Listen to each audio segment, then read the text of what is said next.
In IELTS Listening, the question that students struggle with most is multiple choice questions. So today, I'm going to show you a few things that will help make this a little bit easier for you. My name is Lara Ryan. I've been an IELTS examiner for writing and for speaking. I've been teaching IELTS since 2010. I've been an IELTS teacher at the British Council, and I am the founder of Complete Test Success. As always, make sure to like the video and subscribe to my channel. It will really help me to continue making videos like these. So, the most common complaint about multiple choice questions is that they're too long and students don't have enough time to prepare for them before the audio starts.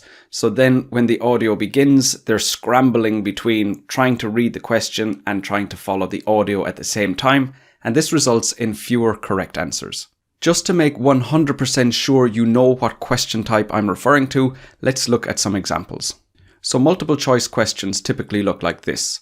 You're given instructions to choose the correct letter, and then you will have the start of a sentence or perhaps a question, and then some possible answers. You have to choose the correct one.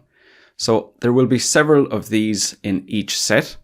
So you can expect to see something like this, with a number of questions or start of sentences and options to choose from. The first thing you can do is to prioritize this question type. So that means when, let's say, for example, you're starting section 2, you might have one question type first and then the multiple choice question type second. Rather than looking at that first set of questions, look at the multiple choice ones first, because these ones tend to be longer. If you read them and prepare those first, then you will be left with the other question type, which has fewer words.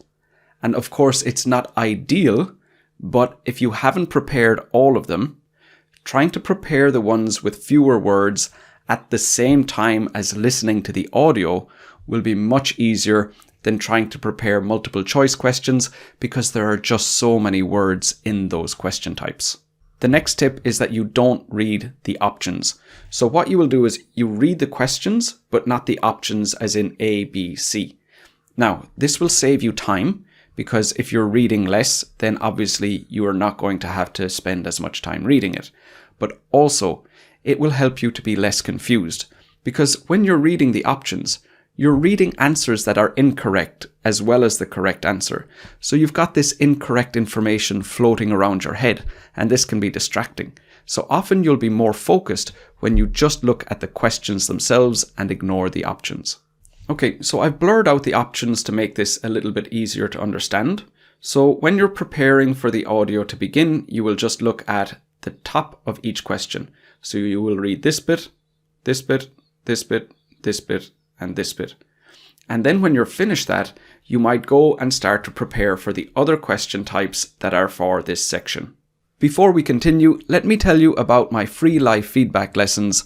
These are my free group classes on Zoom every week, where I will give you further support with your IELTS preparation. If you'd like to join me, you will find the link for that in the video description. Sign up and you will see the full schedule of when the lessons are and which topics we're covering. So then after the audio starts playing, instead of trying to choose the correct option, we're going to make any relevant notes that we can use later. So for question 11, as I was listening, I just made this note, Honour Development. And I also made this note, Tiny Beginnings. Now, I don't know which piece of information I will need to answer the question, but I know that they're both relevant. Then for question 12, it was pretty straightforward and I was able to write down the year. For 13, I wrote down petting zoo, and I also wrote down 2 original rides not working. But then I realized that the question wants to talk about what the park still uses. So if they're not working, then obviously they're not using them, and I crossed that out. For number 14, there was a lot of information, so I made just small notes about each piece. And then for 15, the answer was also pretty straightforward, so I just wrote down the word black.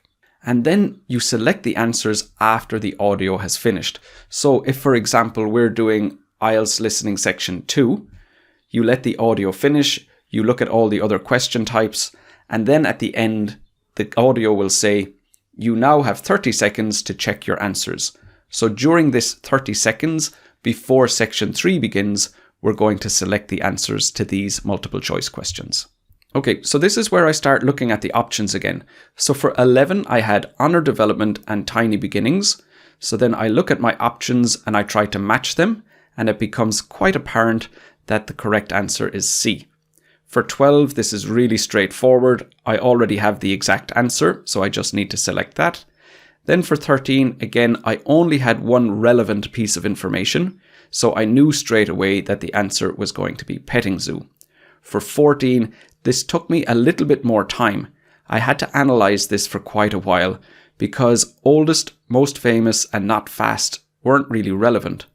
And it was the last piece of information that I wrote down, highest wooden, that was relevant, but the answer was tall and made of wood. So they were using synonyms, and that took me a little bit more time to figure out. Then finally, for 15, the correct answer was black, which I had written down, so that took me very little time. Now, the reason that this approach is more effective is that you've separated all of the tasks that you need to do. So instead of trying to listen to the audio and read the question and select the answer all at the same time, you're doing each of those things one at a time, and it makes it all a lot easier. So I would highly recommend that you at least attempt this strategy with some practice IELTS listening tests and just see if there's any improvement for you. Okay, I hope this has helped a lot, and of course I'd like to hear some feedback from you, and this time what I'd like to know is, are there any other question types that you need support with? Let me know in the comments below and I will make a video for those as well.